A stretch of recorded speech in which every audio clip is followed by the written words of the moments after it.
Welcome, sleeper. Step softly into the past. The fire has burned low, casting gentle shadows on the walls. Your body lies still, cocooned in warm covers. The noise of the day fades into silence, and the world beyond your window becomes a distant dream. You close your eyes. And now, my voice meets you in this space between awareness and slumber, not to startle, not to stir, but to carry you gently backward. Way back. Tonight, we drift together into the Middle Ages. Not the romanticized chivalric tales. Not the neat stone castles or noble knights with clean armor from fairy tales. But the real Middle Ages, the one most wouldn't survive. Not even for a single day. Imagine, for a moment, waking in a bed not your own. A hard wooden board, splintered with age. A thin blanket that smells of mold and old sweat. There is no soft pillow beneath your head, only straw and something crawling in it. The air is cold. Not modern winter cold, but bone-deep cold. There is no heater. There are no socks. Only your coarse wool tunic, damp from your own breath, and the stone walls that breathe in the frost of dawn. You sit up. The smell hits you first, of smoke, of stale ale, of animals nearby. The fire went out hours ago. No one relit it. And breakfast? That won't happen for hours. Maybe a crust of old bread, if rats haven't chewed it. This, dear sleeper, is your new life. You are not a lord. You are not a knight. You are a common villager, or worse. No title. No wealth. No bathwater. You are about to discover a world of rot, rats, and rituals older than memory. Of latrines shared by 20 people. Of diseases named only by the screams they leave behind. In this journey, you will walk beside butchers and blacksmiths, peasants and plague doctors. You will kneel at the feet of superstition, tremble before the justice of a drunken reeve, and pray. Oh, how you will pray, not because you are holy, but because you are afraid. Afraid of fevers. Of famine. Of the church bell ringing at the wrong time. You see, life in the Middle Ages was not measured in days. It was measured in hours of work, in blisters, in coin too rare to hold. You didn't make plans. You survived. You hoped to wake up again. And many didn't. Yet somehow they laughed. Somehow they loved. They celebrated feast days and gave each other strange gifts. They sang songs that no one wrote down. They stared at the same moon as you do now, wondering if they'd live to see another harvest. And tonight, through the darkness of their world, I will take your hand and walk slowly with you. Past the thatched roofs and chamber pots. Past the bone dogs and candle shrines. Past everything that history books tidied up and left behind. Because if you truly wish to know the past, you must walk through its muck, not skip over it. So now, as your breath deepens and your mind softens, listen closely. Let go of the lights, the phones, the comforts. Close your eyes. Step softly. And let us begin. The morning that never felt warm. The rooster doesn't crow in triumph. It groans, hoarse, tired, almost offended by the idea of another day. It is morning. At least you think it is. The window slit in the wall offers no light, only a faint grayness, the color of ash soaked in rain. There is no glass, of course. Just a flap of cloth so thin it may as well not be there.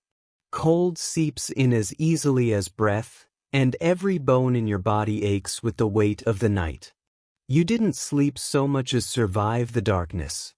Beneath you, the straw mattress is flattened, damp, and vaguely alive. Tiny legs skitter somewhere beneath your shoulder. Fleas or maybe lice. You don't swat them. You're too used to them now. You rise slowly. Your breath hangs in the air like smoke. You pull on your wool tunic, rough, scratchy, and forever itchy. Your boots are stiff from dampness, your toes numb before they even slip inside. You reach for the leather belt beside your bed, but a mouse scurries away with a piece of it in its mouth. You mutter under your breath, not a curse, not quite a prayer. Around you, others stir. You live with 5 others in this one-room cottage: a mother, a younger brother, 2 aging aunts, and a man named Tom who sleeps by the fire and may or may not be your uncle. No one remembers exactly. Tom coughs violently, a wet, rattling sound. No one reacts. He has been coughing since autumn. You open the wooden door. It groans open like an old man's back.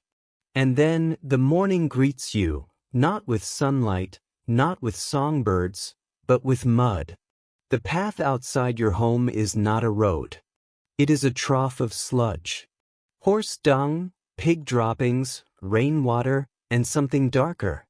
You step carefully, your feet already soaked, the cold pushing its way past the holes in your soles. The village smells of smoke and animals and unwashed people. It is the scent of normalcy. You hear voices already. Not cheerful greetings, but grunts.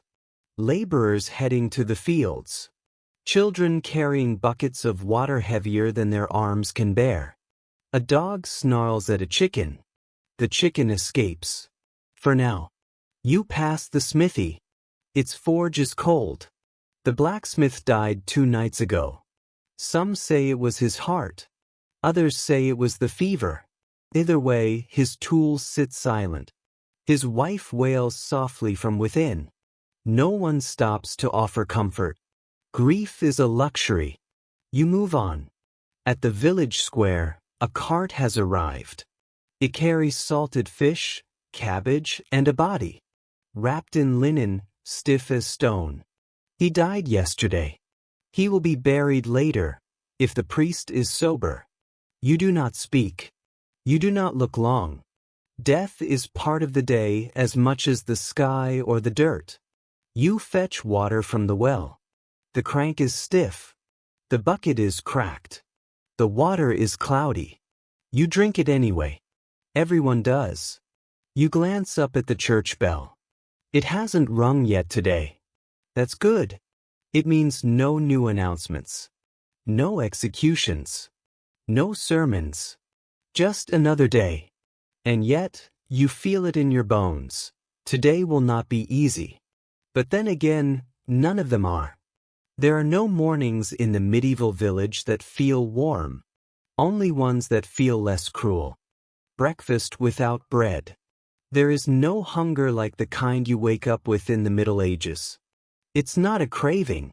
It's not a rumble. It's a quiet, hollow ache that lives in your bones. The kind of emptiness that doesn't shout. It whispers, constantly. You step back inside the cottage. The others are awake now, though no one speaks. Words are for those who can spare the breath. Your younger brother stirs the ashes in the hearth, searching for a coal that still glows. He finds none. The fire is dead. The firewood, long gone. You'll have to wait until later, after someone gathers sticks or trades for a bundle. But the real question is, what is there to eat? On the wooden slab that serves as your table lies a crust of bread. Not a loaf, just a piece. It is hard. You knock it against the table. It sounds like wood. You tap it again. It doesn't yield. This is bread that has aged longer than it should have. Bread that could dull a knife. But it is all there is. You break it in half. The edges flake, dusty with mildew. Still, your hands reach for it with practiced resignation. You chew slowly, not out of manners, but because your teeth must be careful. One crack, one chip, and there is no dentist. Only pain. And maybe a prayer. Your aunt shares a bowl of something thin. It might have once been pottage, vegetables boiled into oblivion, but now it's just cloudy water, tasting faintly of onion and regret. She ladles out 3 spoonfuls. That's all there is. You sip yours in silence. It is warm at least. Someone asks, quietly, if there's cheese. There is laughter, not because the question was funny, but because it was ridiculous. Cheese is for feast days. For dreams.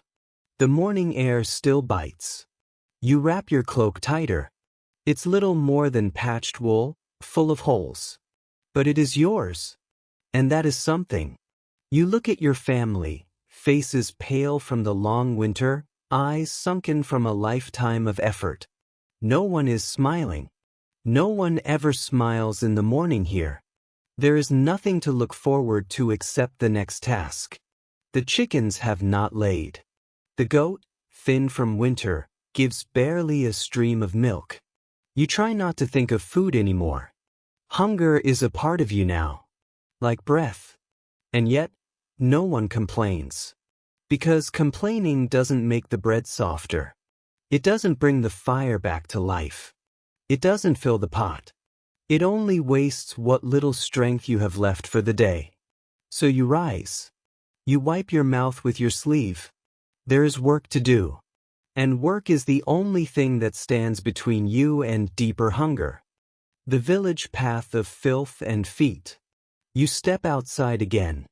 The sky is still the color of iron, and the air smells of wet straw and old smoke. There is no sun, only a brighter shade of gray. And beneath your feet, the world is soft and unclean. The village path is not made of stone, nor even of packed earth. It is a long, meandering ribbon of mud, pocked with prints, human, animal, and something in between. Your boots sink into it with a reluctant squelch, and each step requires care, lest you slip into the filth that coats the world like a second skin. This is not a road. It is a gutter shared by feet and hooves, by wheels and refuse. Children dart across barefoot, their soles so hardened by years of frost and manure that they no longer flinch. One of them kicks a skull-shaped clump, which rolls into the ditch with a plop. You do not ask what it was. The waste of daily life surrounds you. Cabbage stems, feathers, bones gnawed clean. Everything that has no use becomes part of the path. Everything that once lived now sinks into it. There is no rubbish heap. There is only the road. You pass the cooper's house. Outside, a broken barrel spills something sour. It reeks of vinegar and rotting apples. No one will clean it. The rain will deal with it. Eventually, a dog limps past. Its fur is patchy, its eyes distant. Behind it, a woman dumps a chamber pot into the drainage ditch. The contents steam in the cold air, then disappear into the same trench where children chase geese. You breathe through your mouth. There are no sidewalks. No dry patches. Just the constant squelch of boots and the faint, eternal smell of wet excrement. The butcher's stall stands near the center of the village. A pig's head hangs from a hook, its eyes dull and accusing. Flies dance around it even in the chill. A man wipes his knife on his apron and waves at you with a hand that hasn't known soap in weeks. You nod. You do not stop. You know what lies ahead. You pass the alewife's hut. A group of men slouch outside, mugs in hand though the sun has not risen properly. One belches. Another stares at you with red-rimmed eyes. You lower your gaze and keep walking. A cart creaks by, pulled by a sway-backed horse. Its wheels cut deep grooves in the mire, turning old refuse into new ruts. Behind the cart, a trail of children follows, hoping for crumbs. The church rises slowly into view, its tower squat and weathered. Moss creeps up its stones. A bell dangles limp above, unmoving. You hope it stays silent. On the church door is nailed a notice, barely legible, ink running from last night's rain. You squint. Another levy. Another fine. Another reason to give away what you don't have. The path never ends. It simply becomes your life. There are no carriages here. No paved lanes. Just the footsteps of thousands who came before you, each one pressing the filth a little deeper into the soil, into history, and into the soles of your feet. The church of shadows and sickness. The church is not grand. It is not the towering marble cathedral of illuminated manuscripts or holy songs. It is a squat building of stone and timber, cold and cracked, its windows too small to let in much light, and too grimy to show anything clearly. Yet here it looms. Over the path. Over the people. Over the lives that never stray too far from its shadow. You cross the threshold. The air shifts the moment you step inside. The outside stink of livestock and latrines fades, replaced by the smell of mildew, smoke, and old incense. The walls are damp. The pews, rough, uneven benches, are stained with centuries of knees. You do not sit.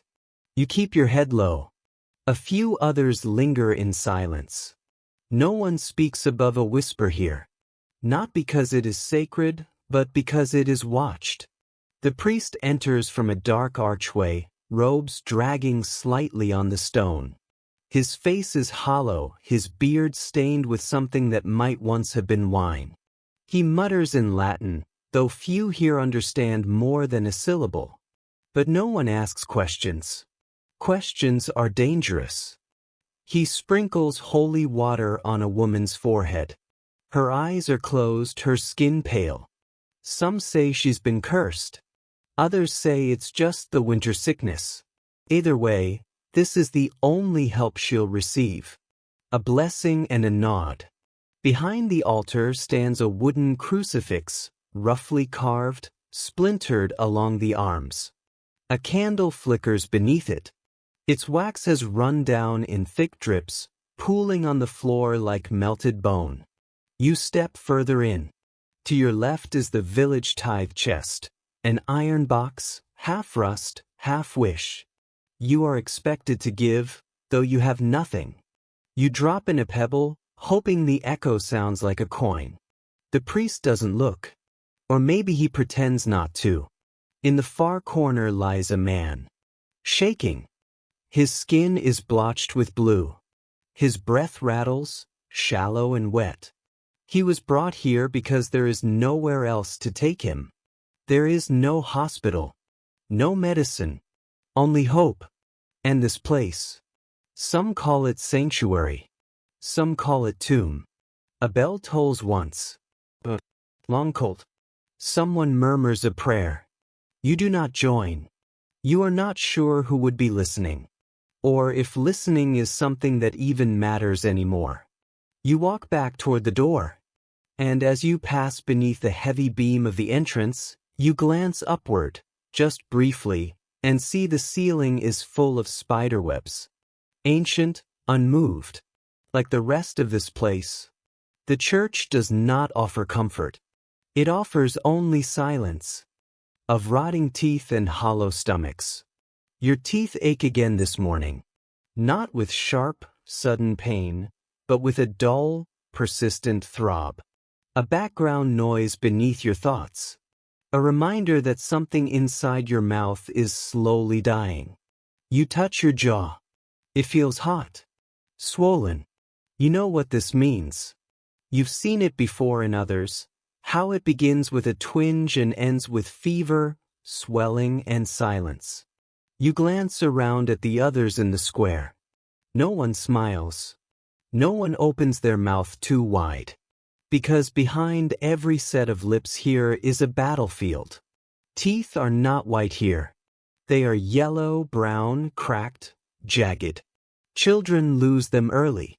Adults keep the ones they can. You've seen men with 3 teeth left still trying to chew bark-soaked bread. There is no sugar in your life, only rot. Even without sweets, your mouth is not safe. Your food is coarse, your bread filled with grit from the grinding stone. Every bite wears down your enamel. Every meal is a risk.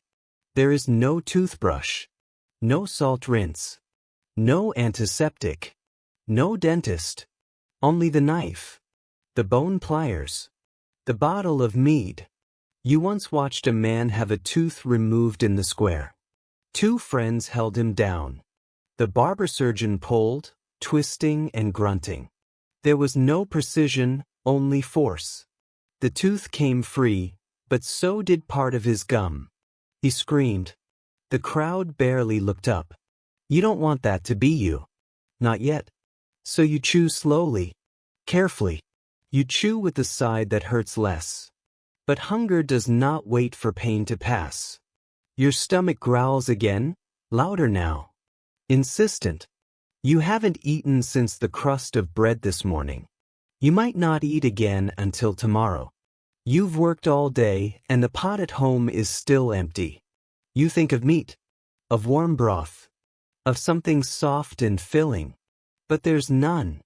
Instead, you settle for a stale turnip. Small, shriveled, dug from the winter mud. You brush off the dirt. You bite. Your molars protest, but you do not stop. Hunger is stronger than fear. The turnip tastes of earth and frost. It is not pleasant, but it is food. And in this world, that is enough. You swallow. You breathe.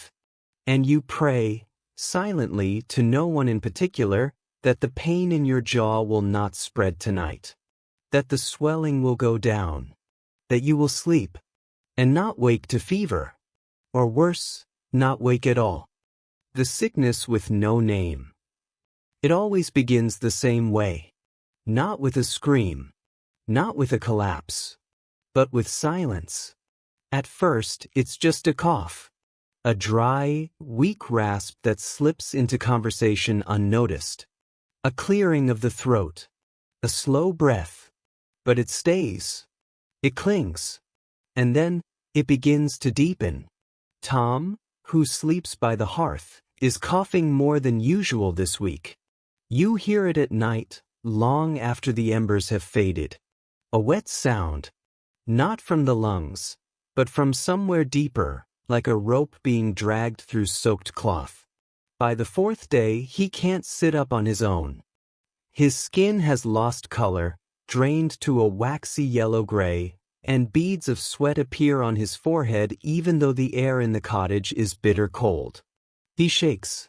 His breath comes in uneven bursts. At times, he gasps like a man underwater. Your mother boils herbs. Wormwood, yarrow, crushed fennel. She presses them against his chest. He vomits them back up. A thin pinkish fluid trickles from the corner of his mouth. No one speaks it aloud, but everyone knows. The sickness is here. No name is given to it, because names give things power. And in this village, power belongs only to hunger, superstition, and decay. You've seen this before. First the cough, then the fever, then the stillness, and the smell. The smell comes before death. Boys. It starts subtly. Not rot, not filth, but something sour, like milk left near the fire too long. It lingers in the room even after you open the shutters. You light a small candle made from old tallow. It masks nothing. On the 6th night, Tom begins to speak. But not to you. He talks to shadows. To people who aren't in the room. He calls out names, your grandfather, who died 2 winters ago. A woman you've never met. He apologizes.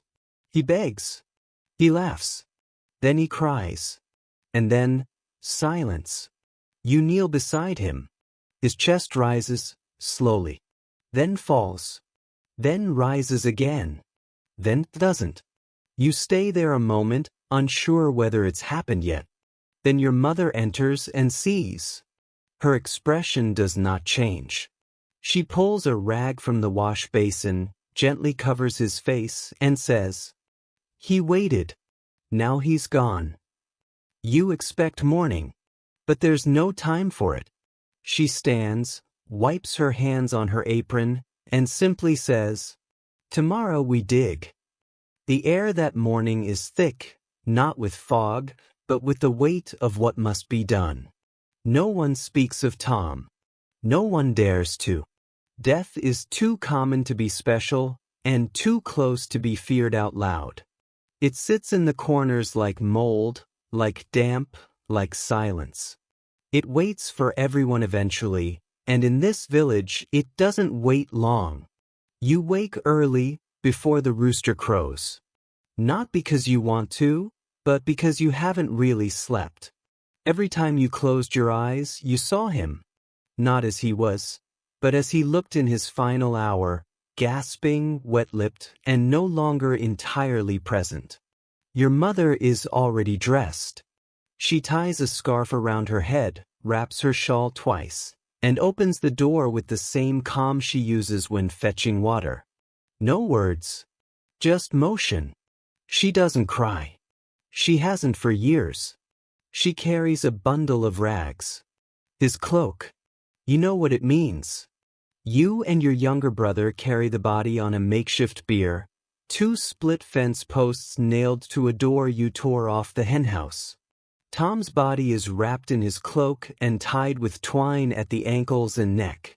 His feet hang slightly off the edge, purple and cold. The village is still. No one follows you. You pass the church. The priest doesn't come out. He knows. But he also knows there won't be coin for prayer. There never is. You keep walking. Behind the pig shed, the ground is soft. Too soft. It hasn't frozen yet this week. That's both blessing and curse. You dig. The shovel's edge is blunt. Every clump of dirt resists. Your hands blister before the hole is half as deep as it should be. Your brother coughs into his sleeve. You keep digging. It takes hours. No one comes. No one offers to help. Only the pigs watch from behind their fence, chewing wet straw, blinking slowly. You envy them. They don't know what a funeral is. They don't have to. When the hole is deep enough to hide him, though not deep enough to keep out wild dogs, you lift the body in. It lands with a thud that sounds heavier than it should. You don't say a prayer. You don't know one. The priest only mumbles Latin. Your mother whispers something under her breath, but you can't hear it. You throw the first handful of dirt. Your brother throws the second. The sound of soil hitting cloth is not loud, but it lingers. Each shovelful buries not just Tom's body, but the tiny corner of your world that still believed someone might mourn you when it's your turn. When it's done, you mark the grave with 3 stones, flat, dark, and silent. They will not last the season. Nothing here does. You look up. The sun has risen, but you feel colder. Your mother turns to walk back. She doesn't say anything. And neither do you. Because in this village, even grief must be quiet. The day after Tom's burial begins like any other. Gray sky. Mud on your boots. Quiet in your throat. You wake before the birds. The air inside the hut is still and heavy, as though even the cold refuses to move. You sit by the hearth, stirring what's left of the ashes, hoping one coal still glows. Nothing. Just dust. Your brother mumbles in his sleep. Your mother is already outside, cutting what dry twigs remain under the eaves. Life continues, because it must. Because here, in this place, grief is not an excuse. It's a delay. And delay means hunger. Then you hear it. Not a knock. Never a knock. Just the sound of boots, heavy, deliberate, soaked in mud and authority. The door swings open without warning. He fills the doorway like a blade fills a sheath, perfectly, forcefully. The reeve. Not a lord, not a priest, not quite a soldier. But worse than all 3. He wears boiled leather, creased and cracking from years of sweat and rain, but still thick enough to turn away a blade. On his belt hangs a dull iron key, a ledger wrapped in oiled cloth, and a rope. The rope is the worst part. It never swings, never coils. It hangs straight, like it's remembering every neck it ever met. Behind him are two men. Locals, but chosen. Big shoulders. Blank eyes. One with a club. The other with a grin. The reeve steps forward. Your mother stiffens. No one speaks. He unrolls the ledger, flipping with fingers too clean for this village. When he speaks, his voice is dry, legal, bored. Thomas of Lot 12. Owed 2 chickens, 1 cask of barley, and a stool. He doesn't look up. He is dead, your mother says, voice low. The reeve nods without reaction. So the debt passes. You don't understand. You stare at him. The words echo. Passes. To your family. He points to the back corner of the hut. That stool. The stool. It's small, old, uneven. Carved by your father years ago, before the fever took him. The legs are different lengths. One is a branch from the apple tree that no longer bears fruit. But it's the only seat your mother can rest on when her knees ache. She steps forward, places a hand on it. The reeve steps closer. You see the flicker in his eye, not rage. He doesn't need rage. He has power. You step in front of her. But before you can speak, your mother grips your wrist, firm and cold. No, she says. Let it go. She picks up the stool, walks it to the reeve like an offering at an altar. He takes it without thanks. Then he holds out his hand. You blink. Chicken, he says simply. Your mother walks to the back. There is one left. Skinny. Half molting. Barely an egg in a week. But still breathing. She carries it forward. The chicken doesn't squawk.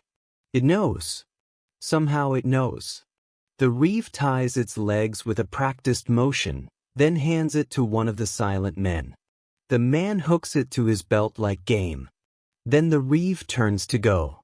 But halfway through the door he pauses. Looks back at you. His eyes are sharp now. Not bored.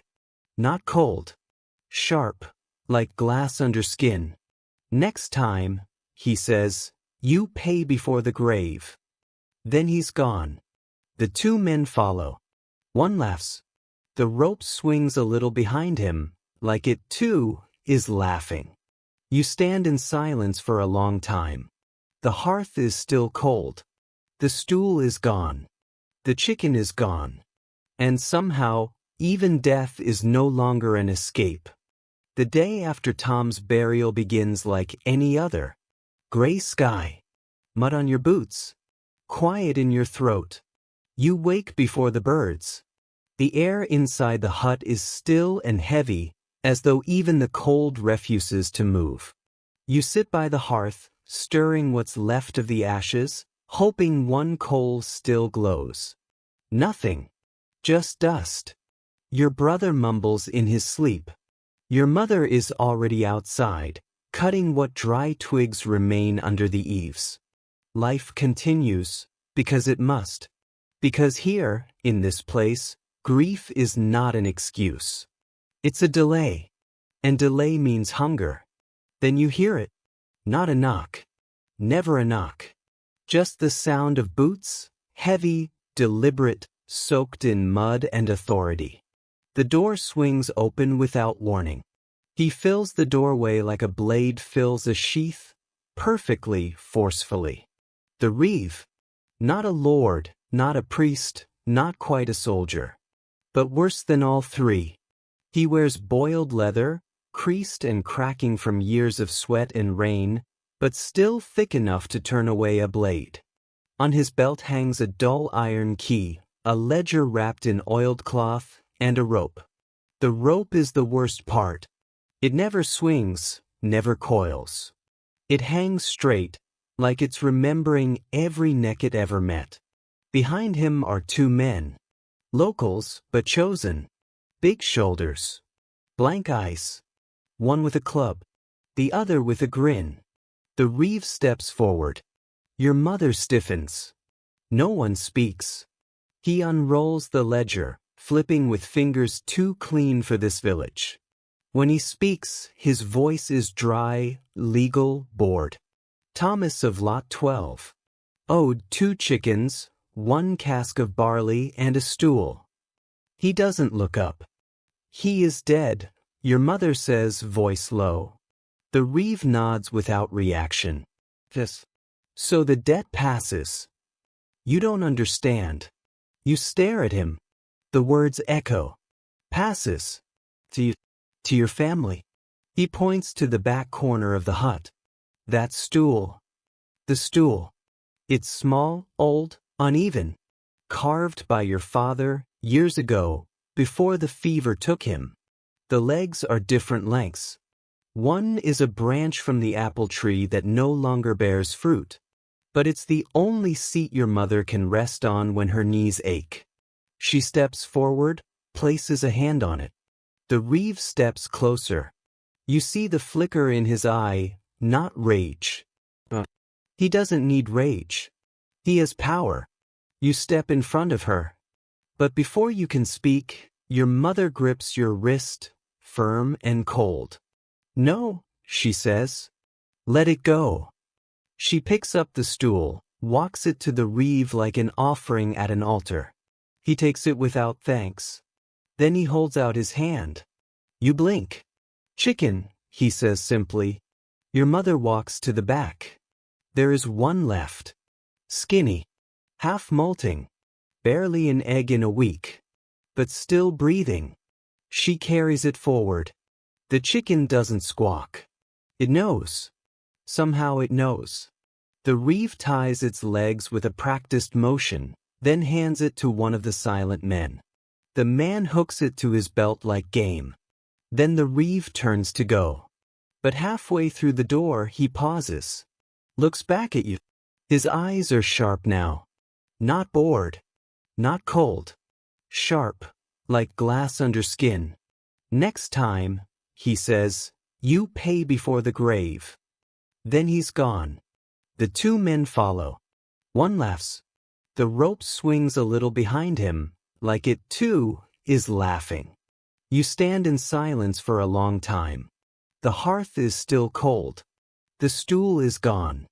The chicken is gone. And somehow, even death is no longer an escape. You know it before you see it. There's a smell in the air. Not the usual rot.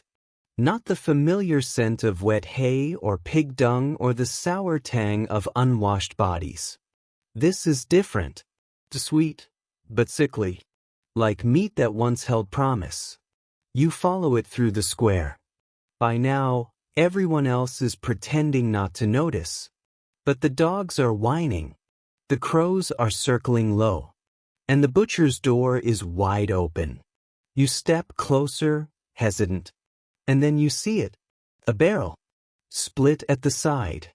Its wooden slats warped from damp and heat. Inside, a mass of flesh. Not quite solid. Not quite liquid. To moose. Thousands of maggots writhing over what used to be salted pork. Pale, glistening, alive in a way flesh should never be. The buzzing of flies is so loud it drowns the church bell, which is tolling again for someone else. The butcher is standing just beyond it, staring, not in shock, but in defeat. He doesn't swear. Doesn't curse the gods. He just nods once. Then he kicks the barrel over. The contents spill into the muddy lane. A wave of spoiled meat and wriggling life. You gag. Your brother turns away. But not everyone does.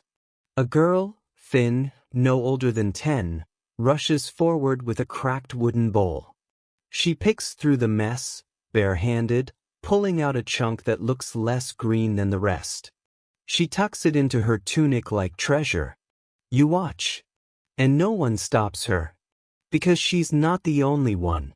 Within an hour, a line has formed, not of customers, but of scavengers. Women, barefoot, digging with broken spoons. Old men with cracked pails, arguing over pieces with more skin than maggots. Children licking their fingers, not even pretending to cook it. You stay back. But you can't look away. And that's when it happens. A boy, maybe 6 years old, bites into a piece straight from the pile. He chews. Twice. Then he stops. His eyes widen. He vomits on the spot. The flies don't move. They've claimed the meat. And now the boy's hands. He's still shaking as his mother grabs him by the wrist and drags him away, meat still clutched tight in his other hand. She doesn't drop it.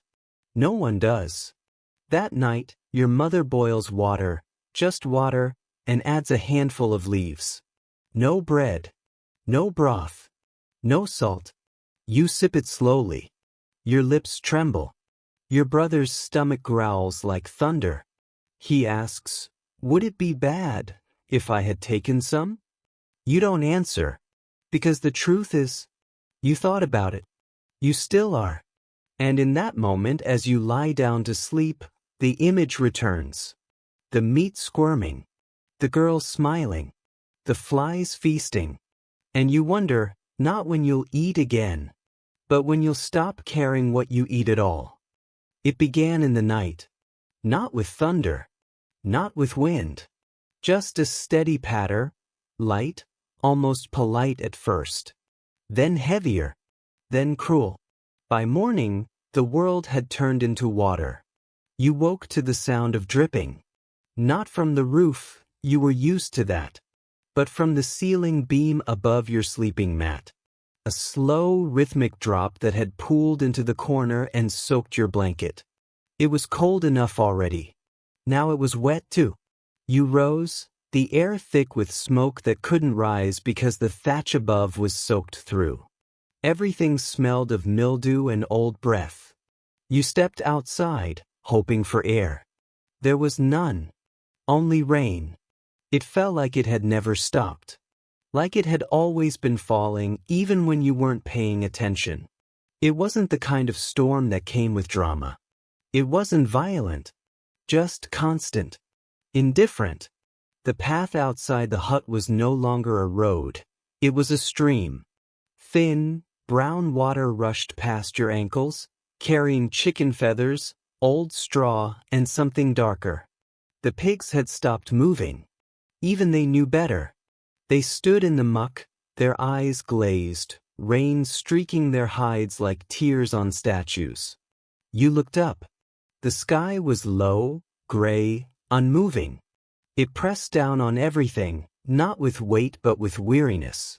Your mother was already outside, digging a trench with the broken shovel, trying to divert the water away from the hearth. Her fingers were red. She didn't stop. The field was worse. What had once been barley, thin and stunted though it was, had bent under the weight of water. Some stalks floated sideways.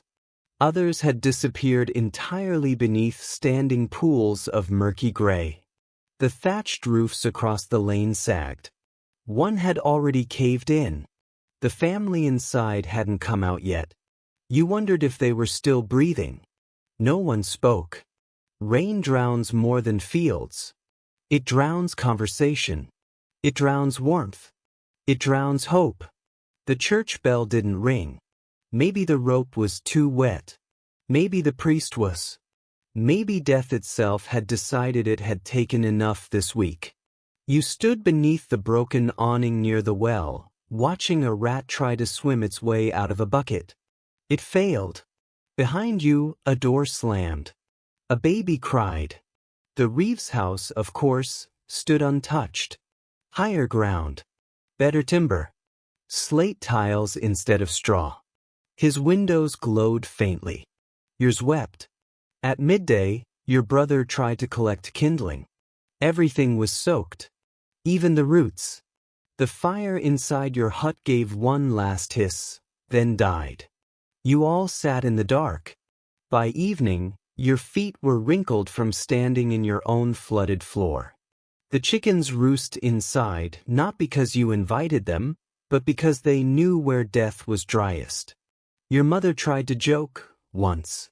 Said, At least the lice will drown.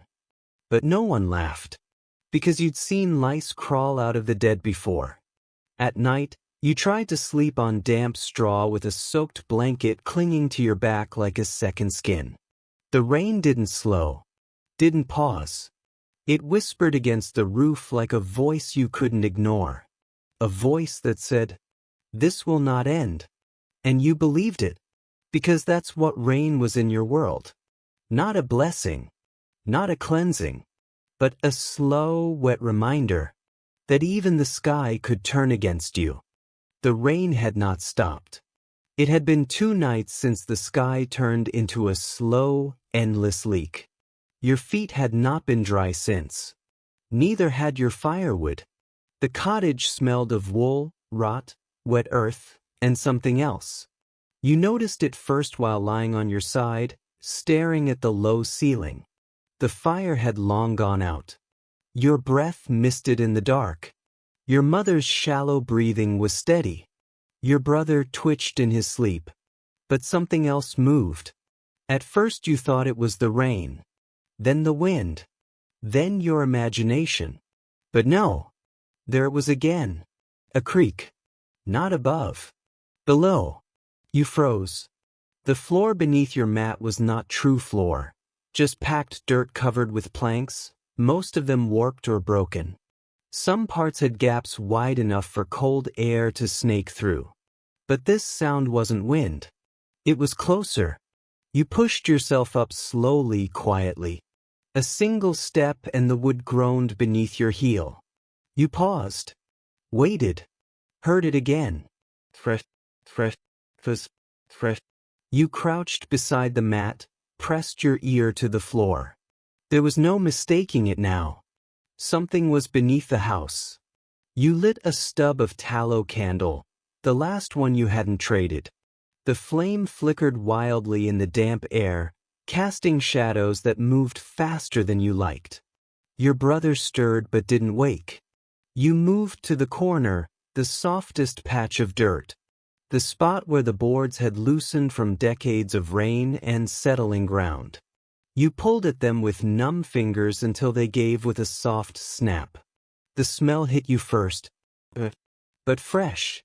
Then the sound again, but now louder. You lowered the candle, and you saw it. Eyes. Tiny. Dozens. Reflecting light like glass beads in the dark. Rats. But not just rats. A nest. Both. Straw. Wet cloth. Bits of bread crusts and, gods have mercy, something that might once have been a finger. Or part of one. They didn't scatter. They just stared. One licked its paw. Another began to chew on a strip of gray skin. Human? Animal? You couldn't tell. And then you saw the rest. Further back. A huddled shape. A coat. The belt. You leaned closer. The traveler. Or what remained of him. Half-eaten. Face gray-blue. The same cloak he wore when he told stories beside your fire, now soaked in filth and shredded. He'd come back. Not through the door, but under. And he died there. Alone. Or perhaps not alone. The rats had kept him company. Your stomach turned. You backed away slowly, replacing the planks, not because you were afraid he'd rise, but because you wanted to pretend you hadn't seen. You sat by the hearth, candle guttering, and waited for morning. When your mother rose, you didn't speak of it. When your brother stretched and asked what the sound had been, you lied. Nothing, you said. But that night, you lay awake again. And from beneath the floor, the scratching returned. It was the 3rd day without fire. The kindling was gone. The last dry twig had hissed and smoked 2 nights ago. Now the hearth was nothing but a black mouth, yawning open in the corner of the cottage, cold as stone and silent as death. You had learned to stop hoping it would light again. There's a kind of fatigue that sits in your chest like wet wool. It doesn't ache. It simply presses. This morning your mother opened the food chest. You didn't expect much. No one did. There were turnip ends, a handful of barley too old to boil, a sprig of thyme so dry it crumbled in her fingers, and behind it, in a small cloth wrapper tucked deep in the corner, a heel, just one, but whole. The room fell still. No one breathed. She unwrapped it slowly, like it was something holy. The cloth stuck to the crust. It had been there long enough to mold into it. She peeled it back. The smell hit first, sour, sharp. Not unfamiliar, but cruel. The bread was blue. Not just spotted, not just speckled with the green fuzz you sometimes scraped off. The entire bottom half had turned the color of rot. Not death, but decay. The color of waiting too long. Your brother reached forward anyway. She pulled it back. Wait. You stood and looked over her shoulder. The top crust was still solid. The kind that would crack a tooth, but not a stomach. Scrape it, you said. She didn't answer. Her hands moved, slow and careful, like they were performing surgery. She held it over the basin and took her knife. The edge was dull. Too many bones. Too many hides.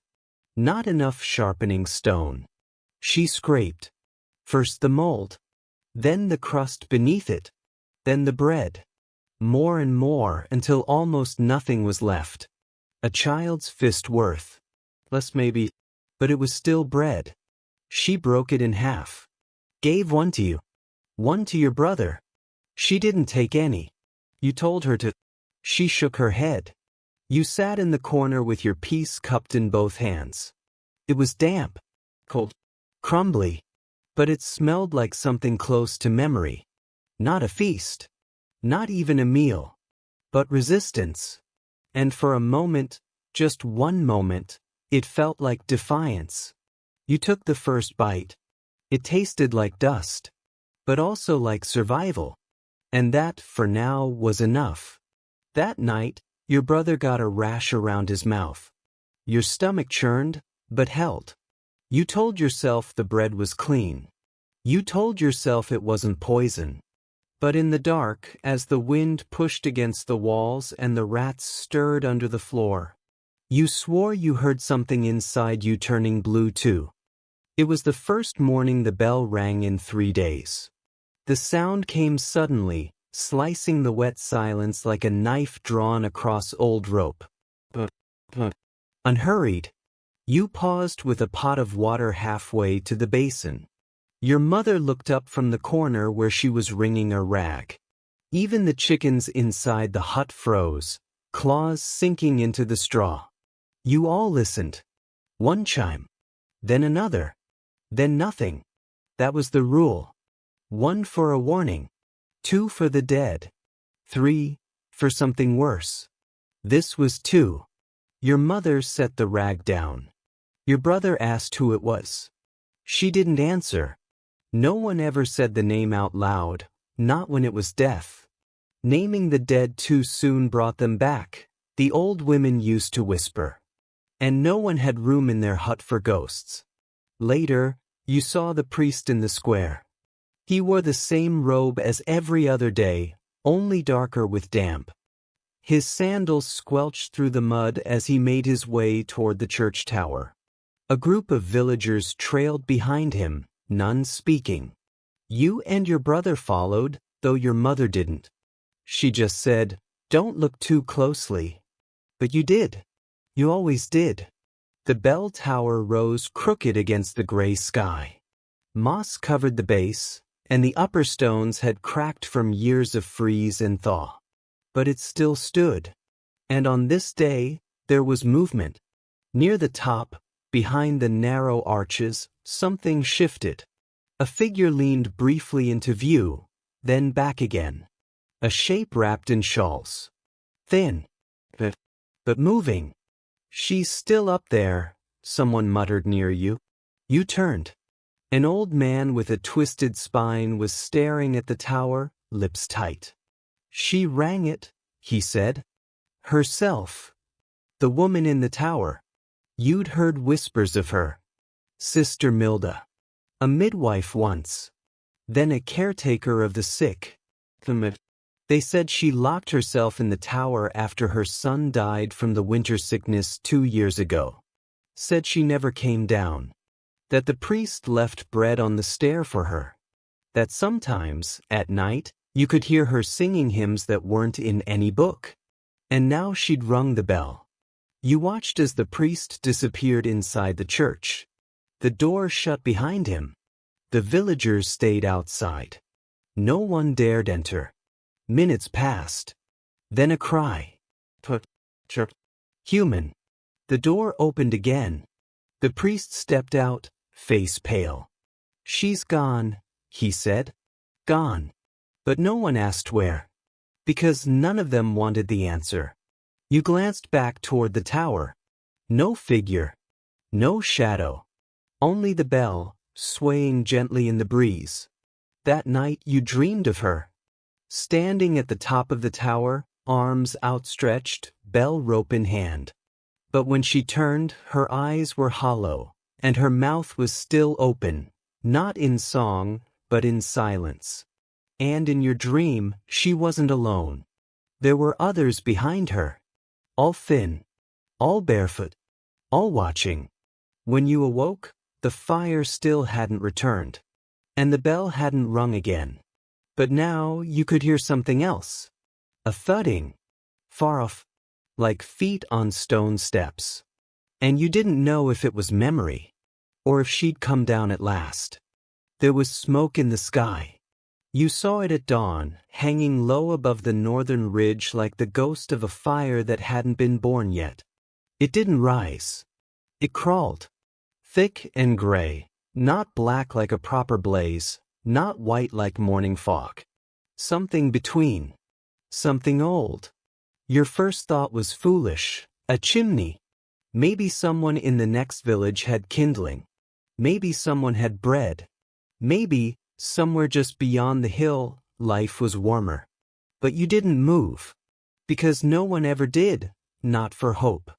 You watched from the edge of the pig pen, arms crossed against the morning cold. The wind barely stirred. The smoke remained still, like it was watching back. Your mother came out, rubbing her hands raw. She followed your gaze, then turned away. "Keep the chickens in," she said. "No telling what blows in with the wind." That was her answer to everything now. Keep the chickens in. Keep the door shut. Keep the hope small. You spent the morning fetching water. The well had turned sour, maybe mold in the stones. You weren't sure. No one was. You held your breath when you drank. The smoke stayed. By midday, it had crept closer. It didn't pour or spread. It simply expanded as though it belonged to the land. A boy from the next house over said he saw horses moving behind it. Another claimed to hear bells. Not church bells. Smaller. Sharper. Metal on harness. The kind used by soldiers. The kind that didn't come to help. By late afternoon, no one spoke anymore. Even the reeve stayed inside. That's when the crows came. Black shapes against a gray sky, circling above the smoke like dancers around a silent bonfire. They didn't cry. They just moved, dipping lower and lower with each pass. You stood by the door. Your brother crouched beside you, eyes wide. He whispered, "Is it fire?" You didn't know what to say. Because it wasn't. There was no heat. No orange. No flicker. Only gray. A gray that smelled like iron and old blood. A gray that tasted like copper at the back of your throat. At dusk, you saw the first figure step from the edge of it. Far off. A silhouette. Long cloak. Something slung over the shoulder. It didn't walk fast. Didn't raise a hand. Didn't speak. It just stood. Watching. Then turned. And vanished again into the smoke. That night, no one slept. Your mother sat with a knife in her lap, not sharp, but pointed. Your brother buried his face into the mat. You sat by the shutter, watching the edge of the field. The smoke glowed faintly in the moonlight, and deep inside it, shapes moved. But no fire ever came. No warmth. No rescue. Only that slow, drifting reminder that not all smoke is born of flame. Some is born of things that burn without light. It happened on a morning like all the others. Quiet. A little colder than the day before, but not enough for alarm. The rain had stopped, but only because it had run out of strength, not out of spite. The clouds still hung heavy above the village like a damp blanket that no one could pull off. You were fetching water. The well had gone sour the week prior. Still, there were no other options. You held your breath with every bucket. The taste was sharp, metallic, almost bitter. But it didn't kill you. Not yet. Your brother was supposed to meet you there. But he didn't come. You thought nothing of it at first. Maybe he'd gone to the chicken coop. Maybe your mother had asked him to fix the shutter again. So you returned. The cottage door stood open. The fire was out as always. The pot was still on the hook, cold and empty. Your mother sat in the corner, slicing a bundle of old reed rope into short lengths, future kindling. She did not look up when you entered. "Where's Edric?" you asked. She stopped slicing. Then slowly, quietly, as though the words hurt her jaw. "I thought he was with you." The pause. Not long, but long enough. You stepped back out, the wind brushing past your cheek like a warning. He wasn't behind the cottage. Not in the coop. Not by the church. You began asking. The old man by the forge, what remained of the forge, shook his head. The woman who always poured water at the corner well hadn't seen him. A child said they thought they saw him walking up the path toward the woods, but they couldn't be sure. Why would he go there? He knew better. The woods were for collecting branches. Kindling. Mushrooms if you were desperate. But no one ever went alone. Still you followed. Not far, just beyond the ridge. The air changed when you crossed the tree line. It always did. The wind stopped. The birds stopped. The light changed, not darker, but quieter. You called his name. Twice. Nothing. You returned to the village, breath quick, hands shaking. You tried not to think of the smoke from 2 days before. The bell tower. The things moving behind fog. You told your mother. She didn't cry. She just stood, pressed a hand against the lintel of the door and whispered. "Then he's gone." You wanted to scream. Ask what that meant. But you didn't. Because you understood. Vanishing was different from dying. When someone died, you wrapped them in cloth. You dug a hole. You said nothing. But you knew. When someone vanished, you didn't bury them. You buried the questions instead. That night, you sat by the fireless hearth. You stared at the mat where your brother used to lie. You still saw the shape of his body pressed into the straw. You didn't sleep. Because what if he came back? Because what if he didn't? Because what if something else did? It took 2 more days. 2 full days of waiting. Of pretending. Of hoping that Edric had simply wandered too far. That maybe the woods had hidden him, or the reeve had taken him for some petty task, or that he'd slipped, bumped his head, and was resting in someone's shed, half forgotten. But by the second dusk, no one said his name aloud anymore. The shape in the straw where he once lay was gone. Your mother no longer paused at the door to look toward the ridge. And the silence in the hut felt thicker. You didn't light the candle. You didn't speak. You listened. Not for footsteps, but for anything that would fill the air. Then came the second. Her name was Brita. You didn't know her well. No one did.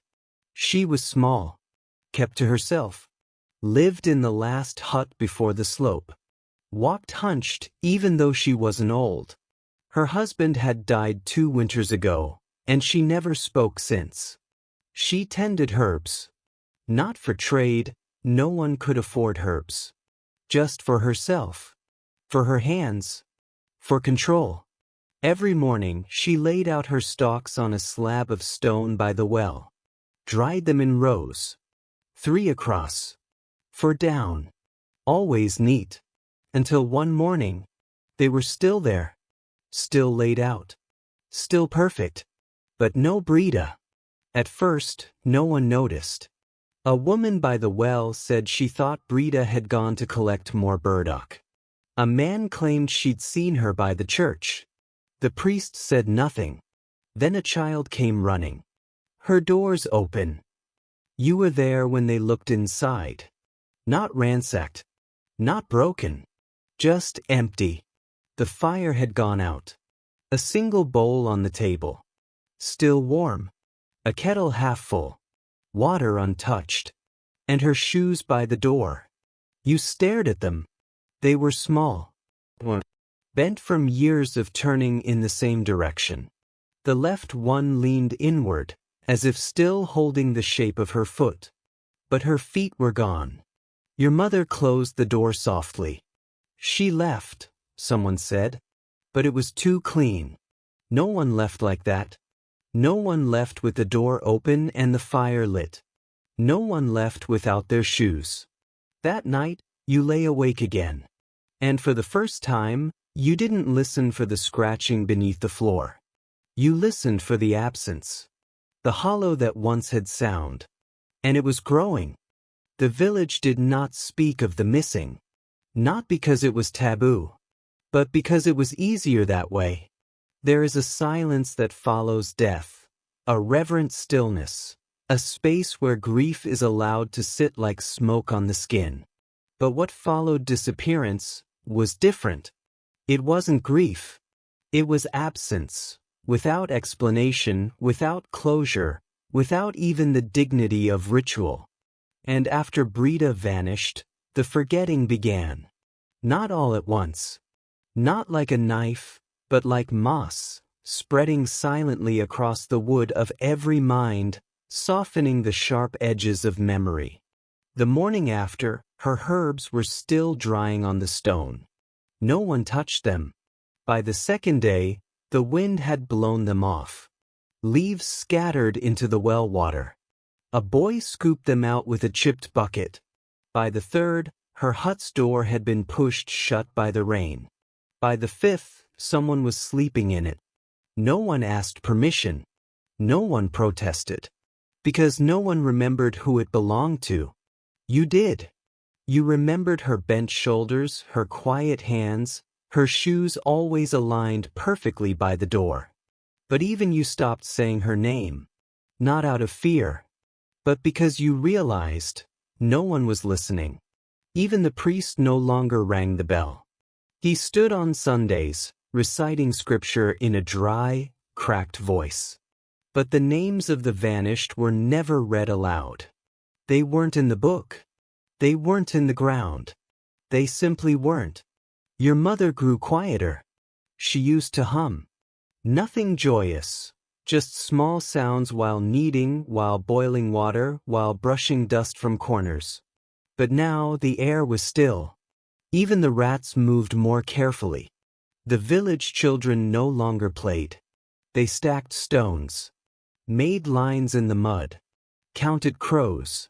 A girl whispered to you that she saw someone standing outside the village at dawn. Just watching. She said his skin looked like bark. You didn't respond. Because by then, stories had become heavier than facts. And harder to carry. One night, you dreamt of Edric.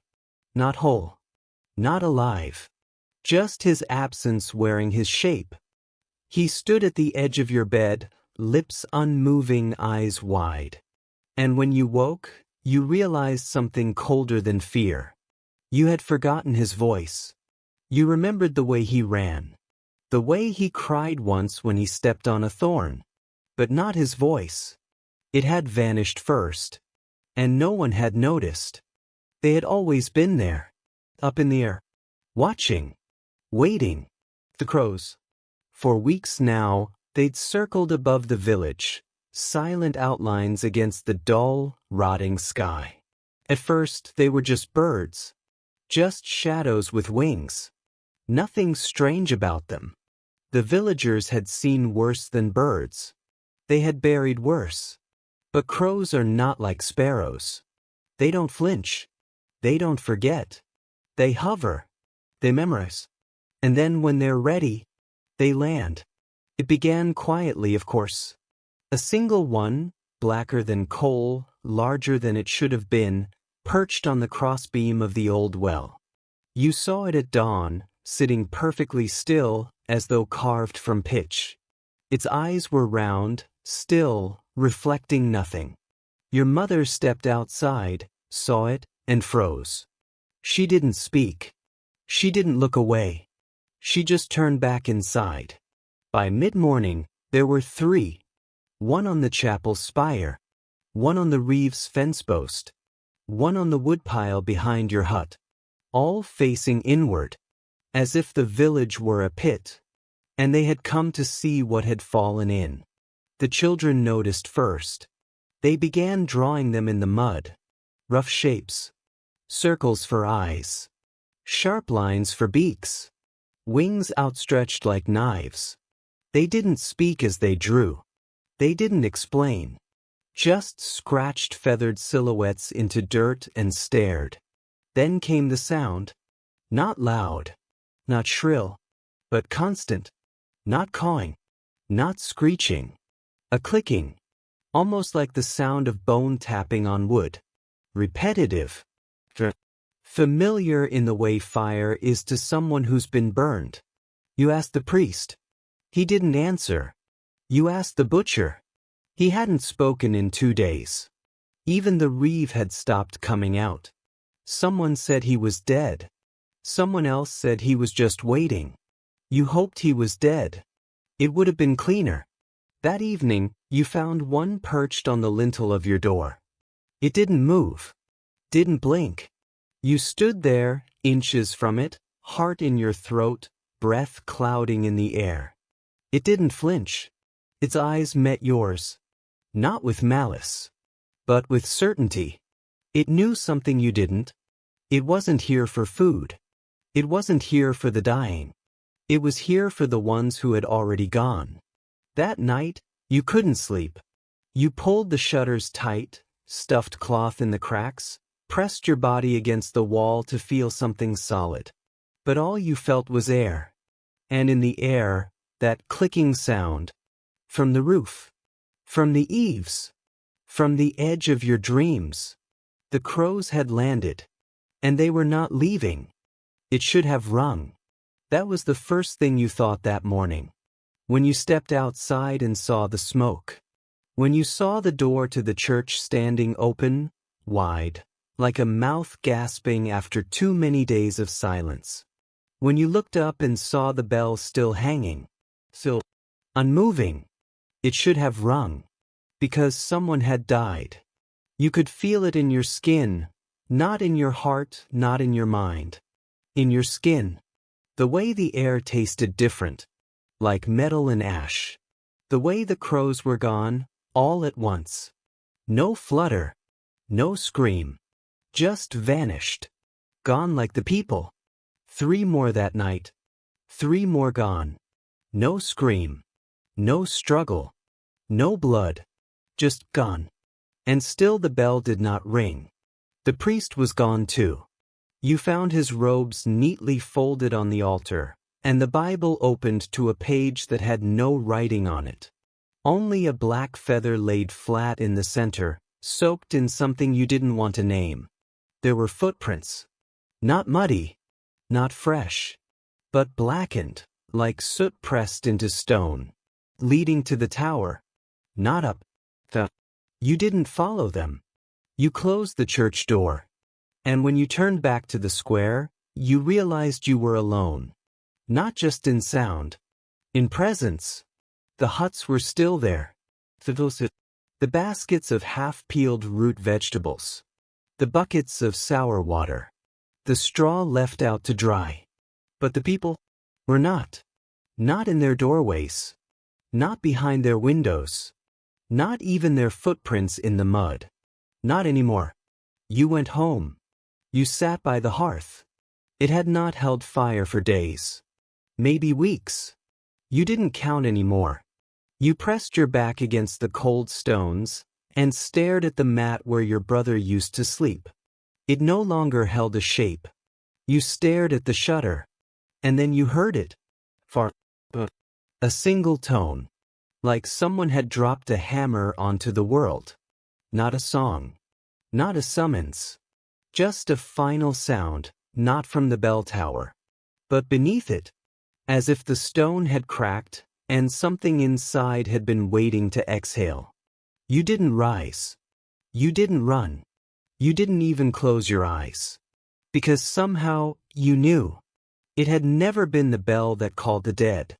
It had only ever been there to warn the living. And now, there were none left to warn.